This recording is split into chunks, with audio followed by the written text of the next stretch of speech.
आज 2077 साल पौष 22 गते बुधबार काठमाडौँमा रेडियो एनआरएन 99.1 देशभर विभिन्न एफएम र संसारभर रेडियो nrn.com मार्फत प्रसारण भइरहेको नेपाली रेडियो नेटवर्कको नेपाली खबरमा सरोज कोइराला र सपना सिंहको नमस्कार। 8 गुणाले बढ्यो प्रदूषण, संसद पुनर्स्थापना नहुने र निर्वाचन पनि नहुने डरले कंग्रेस पनि आन्दोलनमा। प्रतिनिधि सभा विघटन विरुद्धका रिटमा आजदेखि सुनवाई, धर्म प्रचार गर्ने 2 विदेशी निष्कासित लगायतका खबर आजका पत्र पत्रिकाको अघिल्लो पृष्ठमा छापिएका छन् भने गोरखापत्र दैनिकमा छापिएको एकल महिलालाई बाख्रा शीर्षकको खबरलाई हामीले आजको खास खबर बनाएका छौं। बाजुराको त्रिवेणी नगरपालिकाले 50 जना एकल महिलालाई बाख्रा वितरण गरेको छ। नगर उपप्रमुख कार्यक्रमद्वारा त्रिवेणी नगरपालिकामा रहेका एकल, दलित, अपाङ्गता भएका, असहाय लगायत 50 जना भन्दा बढी महिलालाई बाख्रा वितरण गरिएको नगरपालिकाले जनाएको छ। नगरमा रहेका एकल, दलित तथा विपन्न परिवारको आर्थिक सुधारमा सहयोग हुने गरेर उपप्रमुख कार्यक्रमद्वारा बाख्रा वितरण गरिएको त्रिवेणी नगरपालिकाका उपप्रमुख राधिका सुनारले बताउनु भएको छ। उहाँले भयो अति विपन्न परिवारका महिलालाई छाक टार्न समेत निकै सकस भएको देखिन्छ। उनीहरूलाई बाख्रा पालनले जीविकोपार्जनमा टेवा पुगोस् भन्ने उद्देश्यले यो कार्यक्रम सञ्चालनमा ल्याइएको हो। पिछडिएका वर्गलाई माथि उठाउने उद्देश्यका साथ नगरपालिकाले विभिन्न सिपमूलक कार्यक्रम पनि सञ्चालन गर्दै आएको नगरपालिकाका प्रमुख रामसिंह रावलले बताउनु भएको छ। उहाँले भन्नुभयो सिलाई कटाई, बाख्रा पालन, भैँसी पालन, बङ्गुर पालनका साथै तरकारी खेती लगायतका कृषि कार्यक्रम पनि सञ्चालन गर्दै पछि अहिले यहाँका अधिकांश घर परिवारको आर्थिक अवस्थामा सुधार भएको छ। नेपाली रेडियो नेटवर्कको नेपाली खबरमा अब पहिलो पृष्ठका खबर। अन्नपूर्ण पोस्टले 8 गुणा बढ्यो प्रदूषण शीर्षकमा अघिल्लो पृष्ठमा खबर छापेको छ। काठमाडौँ उपत्यका सहित मुख्य शहरी क्षेत्रमा वायुको गुणस्तर सरकारले तोकेको मापदण्डभन्दा 8 गुणा नाघेको छ। वायु गुणस्तर सूचकाङ्क एयर क्वालिटी इन्डेक्स AQI 50 सम्मलाई उत्तम र 50 देखि 100 लाई सामान्य मान्ने गरिन्छ, तर सोमबार 400 र मंगलबार 300 नाघेको छ। जनस्वास्थ्यका दृष्टिले यो तहलाई निकै जोखिम र हानिकारक मान्ने गरिन्छ। AQI बढेर 400 पुगिसकेको छ। यस्तो अवस्थामा सरकार निकै गम्भीर बन्नुपर्ने हो, वातावरणविद भूषण तुलाधर भन्छन्। तर प्रदूषण बढेको सार्वजनिक सूचना दिने बाहेक अन्य प्रभावकारी कदम चालेको छैन। यसैगरी सुरक्षित रहन चिकित्सकको आग्रह भन्ने शीर्षकमा राजधानी दैनिकको पहिलो पृष्ठमा खबर छापिएको छ। संक्रमण रोग विशेषज्ञ प्राध्यापक डाक्टर जीवन शेरचनले वातावरण प्रदूषणले दीर्घरोगी बालबालिका र वृद्ध प्रभावित हुने बताएका छन्। उनले भने वातावरणीय दृष्टिकोणले मर्निङ वाक र इभिनिङ वाक गर्नु अस्वस्थकर मानिन्छ। दूषित वातावरण बढ्दै गएकाले मास्कको समुचित प्रयोग गर्नुपर्छ। दूषित वातावरण श्वास लिनमा अप्ठ्यारो हुन नदिन आवतजावत गर्दा मास्कको प्रयोग गर्नुपर्ने उनले बताएका छन्। उनले प्रदूषण बढ्दै गएको भन्दै सकेसम्म ज्येष्ठ नागरिक, दीर्घ रोगी र बालबालिकालाई घरमै बस्न आग्रह पनि गरेका छन्। अनि कंग्रेस सडकतर्फ मोडियो शीर्षकमा नयाँ पत्रिकाले अघिल्लो पृष्ठमा खबर छापेको छ। संसद पनि पुनर्स्थापना नहुने र वैशाखमा निर्वाचन पनि नहुने डरले कंग्रेस आन्दोलनमा भन्दै नयाँ पत्रिका अगाडि लेख्छ। प्रधानमन्त्री केपी ओलीले संसद विघटन गरेपछि तत्काल राजनीतिक व्याख्या गरे पनि आन्दोलन वा चुनावी तयारीमा जाने भन्नेमा अलमलमा रहेको कंग्रेस अन्ततः आन्दोलनकै बाटोतिर लागेको छ। पार्टीभित्रको दबाव र वैशाखमा प्रधानमन्त्रीले निर्वाचन गर्छन् भन्नेमा अविश्वास बढेकाले सभापति शेरबहादुर देउवाले कंग्रेसलाई आन्दोलनतर्फ मोडेका छन्। दोस्रो चरणको आन्दोलनका रूपमा कंग्रेसले केन्द्रदेखि वडासम्मका कार्यक्रम घोषणा गरेको छ। कंग्रेसले 25 पुसमा 330 वटै निर्वाचन क्षेत्र, 3 माघमा 753 वटै पालिका र 8 माघमा 6743 वटै वडामा विरोध प्रदर्शन र सभा गर्ने कार्यक्रम सार्वजनिक गरेको छ। बृहत पूर्ण इजलासबाट टुङ्गो लगाउन रिट निवेदकहरूको माग भन्दै लेखिएको छ। प्रतिनिधि सभा विघटन विरुद्धका रिटमाथि सर्वोच्च अदालतको संवैधानिक इजलासमा बुधबारदेखि सुनवाई हुँदैछ। सर्वोच्चले निरन्तर सुनवाई गर्ने निर्णय गरे पनि यसको अन्तरिम आदेश आउन करिब 1 महिना लाग्न सक्ने सर्वोच्चका अधिकारीहरूले बताएका छन्। गत 10 पुसमा प्रधान न्यायाधीश चोलेन्द्र शमशेर जबरा नेतृत्वमा न्यायाधीशहरू हरिकृष्ण कार्की, विश्वम्भर प्रसाद श्रेष्ठ, अनिल कुमार सिन्हा र तेजबहादुर केसी सम्मिलित संवैधानिक इजलासले 22 पुसदेखि यो मुद्दामा निरन्तर सुनवाई गर्ने आदेश दिएको थियो। सर्वोच्चका पूर्व न्यायाधीश गिरीशचन्द्र लाल भन्छन्, अदालतले संविधान हेर्छ, म ढुक्क छु। नयाँ पत्रिकाले लेखेको छ, कानुनविद र नागरिक समाजका अगुवाले संसद विघटन गर्ने प्रधानमन्त्रीको कदम न्यायालयले सच्याउने विश्वास व्यक्त गरेका छन्। मंगलबार जनता समाजवादी पार्टीले आयोजना गरेको सरकारको असंवैधानिक कदम र राजनीतिक संकट विषयक अन्तर्क्रियामा सहभागी उनीहरूले देशले नै चासोपूर्वक पर्खेको मुद्दामा एक सेकेन्ड पनि ढिला नगरी निर्णय लिनुपर्ने मत राखे। संविधानको मर्म बुझाइमा समस्या परे यसका निर्मातासँग राय लिन पनि अदालतलाई उनीहरूको सुझाव छ। पूर्व न्यायाधीश गिरीशचन्द्र लालले सर्वोच्च अदालतप्रति अलिकति पनि आफूलाई संशय नभएको बताए। अदालतले संविधान अनुसार निर्णय गर्ने उनको विश्वास छ। नयाँ पत्रिकामा यी सबै खबर छापिएका हुन्। यसैगरी कान्तिपुर दैनिकमा निर्वाचन आयोगको पत्र असान्दर्भिक, दाहाल नेपाल पक्षको जवाब भन्ने शीर्षकमा खबर छापिएको छ। नेकपाको पुष्पकमल दाहाल र माधव कुमार नेपाल पक्षले निर्वाचन आयोगले पठाएको चिठीलाई अस्वाभाविक र असान्दर्भिक भनेको छ। उक्त पक्षले दलमा आधिकारिकताको विवाद नै नरहेको भन्दै त्यसमा मागदाबी गरिरहन नपर्ने आशयको पत्र मंगलबार आयोगलाई लेखेको छ। कुनै पनि पक्षबाट दलको आधिकारिकतालाई लिएर मागदाबी नआएपछि नेकपाको विवाद निरूपणको विषय थप पेचिलो बनेको छ। आयोगले कानून अनुसार प्रक्रिया पुर्याएर पार्टीको आधिकारिकता दावी गर्न आउनुपर्ने आशयको पत्र दाहाल नेपाल पक्षलाई पठाएको थियो। दाहाल नेपाल पक्षले आयोगले त्यसरी पत्र पठाएको विषय कानून अनुसार नमिलेकाले त्यो असान्दर्भिक भएको जनाएको छ। यसैगरी सामुन्नेका 3 सम्भावना भन्ने शीर्षकमा कान्तिपुरमै खबर छापिएको छ। प्रधानमन्त्री केपी शर्मा ओलीले चौथो पटकको जमर्कोमा प्रतिनिधि सभा विघटन गरेपछि त्यसको छिनोफानो गर्ने जिम्मा सर्वोच्च अदालतको काँधमा पुगेको छ। ओलीको कदम विरुद्ध परेको रिटमाथि बुधबारदेखि निरन्तर सुनवाई गर्दै अदालतको आदेश आउन कम्तीमा 7 दिन भन्दा बढी लाग्ने देखिन्छ।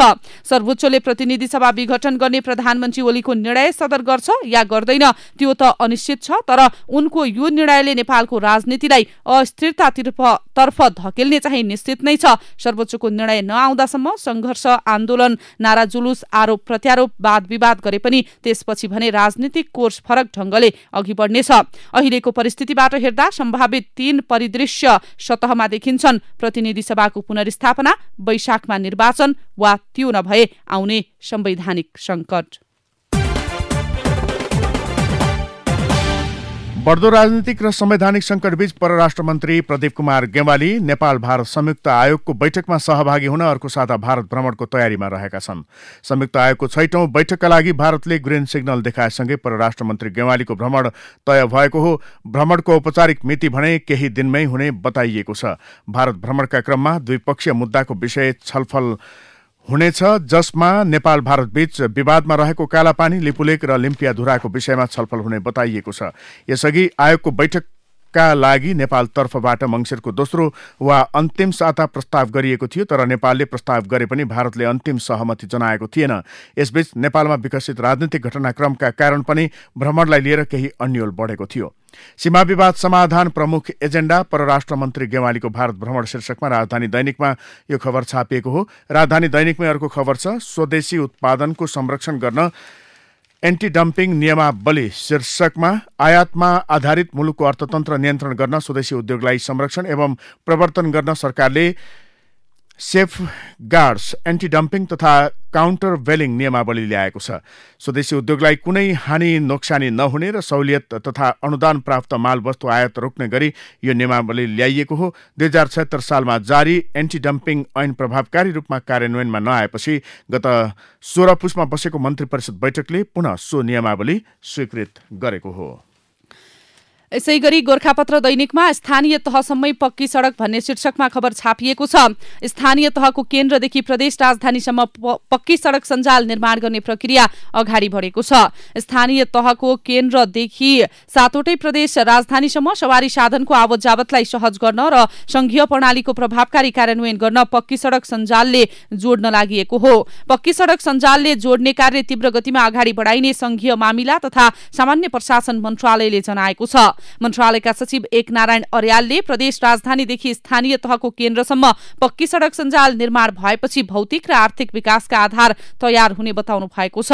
उहाँका अनुसार यसले स्थानीय तहको केन्द्रदेखि प्रदेश राजधानीसम्म लिङ्केज हुने, एक स्थानमा उत्पादन भएको वस्तु र सामान अर्को स्थानमा पुर्याउन सहज हुने, शिक्षा, स्वास्थ्य, विज्ञान र प्रविधिको क्षेत्रमा भएका ज्ञान सिप आदान प्रदान भई स्थानीय तहबीच अन्तर आबद्धता गर्न सहज हुनेछ।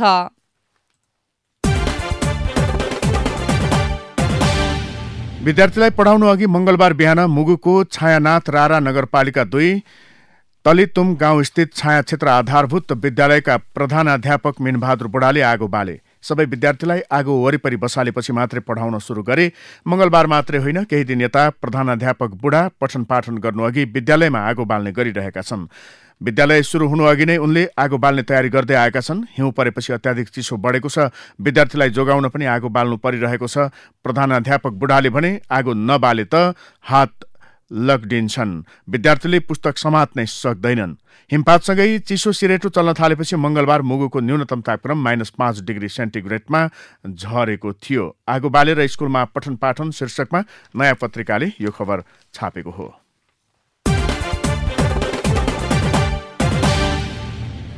धर्म प्रचार गर्ने 2 विदेशी निष्कासित भन्ने शीर्षकमा अन्नपूर्ण दैनिकको पहिलो पृष्ठमा खबर छापिएको छ। गृह मन्त्रालयले प्रवेशाज्ञा अर्थात् भिसा दुरुपयोग गरी इसाई धर्म प्रचारमा संलग्न बेल्जियमका एक दम्पतिलाई निष्कासन गरेको छ। उनीहरूले ललितपुर स्थित पाटन संयुक्त क्याम्पसमा अध्ययनका लागि भिसा लिएका थिए। मन्त्रालयको पुष 16 को सचिव स्तरीय निर्णयले वाल्टर स्पेन र लुसिन इभेलियनलाई 5 वर्ष नेपाल प्रवेशमा प्रतिबन्ध लगाई निष्कासन गरेको हो। अध्यागमन विभागका महानिर्देशक रमेश कुमार केसीले उनीहरू अर्को साता पुष 26 मा फर्किन लागेको जानकारी दिएका छन्।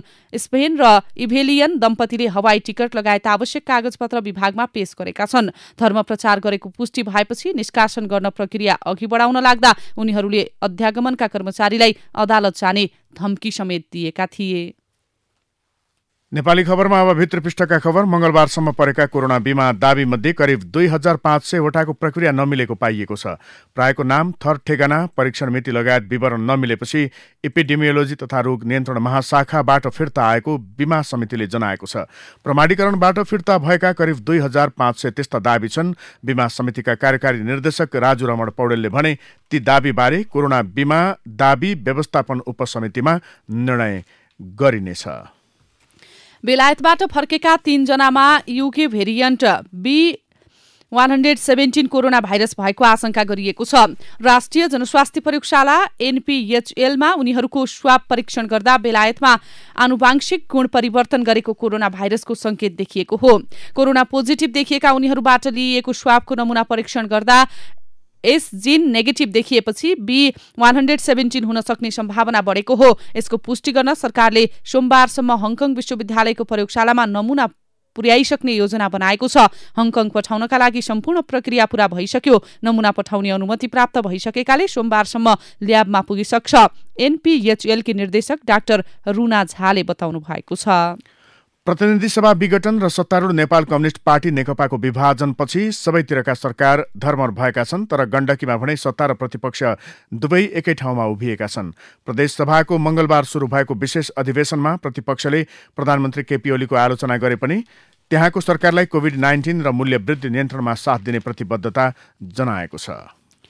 अन्तर्राष्ट्रिय सन्धि सम्झौता र सहमति विपरीत भारतले दार्चुला सदरमुकाम खलङ्गा स्थित महाकाली नगरपालिका 5 गल्फै भौरादगढ स्थित महाकाली नदीको धार परिवर्तन गरेर निर्माण गरिरहेको तटबन्धको स्थलगत अध्ययन गर्ने सरकारले उच्चस्तरीय टोली पठाउने भएको छ। गृह र परराष्ट्र मन्त्रालयका प्रतिनिधि सहित नापी विभागले सीमा सम्बन्धी तथ्य, प्रमाण र विगतका सहमति अनुसार तटबन्ध बन्ने नबन्नेको सम्बन्धमा स्थलगत अध्ययनमा टोली पठाउन लागेको हो। प्राविधिक सहितको टोली खटाएर प्रतिवेदन पेश गर्न परराष्ट्र मन्त्रालयले भूमि व्यवस्था मन्त्रालयलाई पत्र पठाएको छ। नेपाल उद्योग वाणिज्य महासंघका अध्यक्ष शेखर गोल्छाको नेतृत्वमा महासंघको पदाधिकारी सम्मिलित प्रतिनिधि मण्डलले अर्थमन्त्री विष्णुप्रसाद पौडेल समक्ष अर्थ मन्त्रालयमा भेट गरी सरकारका तर्फबाट तत्काल सम्बोधन हुनुपर्ने केही महत्त्वपूर्ण विषयमा ध्यानाकर्षण गराएको छ। उद्यमी व्यवसायले बुझाउनु पर्ने कर विवरणको म्याद र ब्याङ्कको सावा ब्याज भुक्तानी गर्ने समय बढाउन सो अवसरमा महासंघका तर्फबाट अर्थमन्त्री समक्ष आग्रह गरिएको हो। जाडो बढ्दै गएका कारण विद्युत माग उच्च बनेको छ। जाडो छल्नका लागि विद्युत सामग्री हिटर, इन्डक्सन, एसी लगायतको प्रयोग बढिरहेको नेपाल विद्युत प्राधिकरणले जानकारी दिएको छ।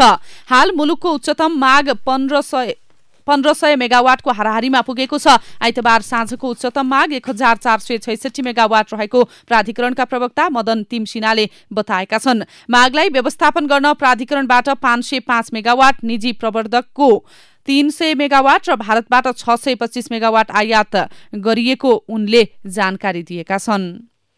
उपभोक्तालाई वितरणका लागि 3 वर्ष अघि वनबाट निकालिएका काठ घाट गद्दीमै कुहिन थालेपछि मोरङको काने पोखरी गाउँपालिका वडा नम्बर 7 स्थित ग्रामीण सुधार सामुदायिक वन उपभोक्ता समूह सङ्कटमा परेको छ।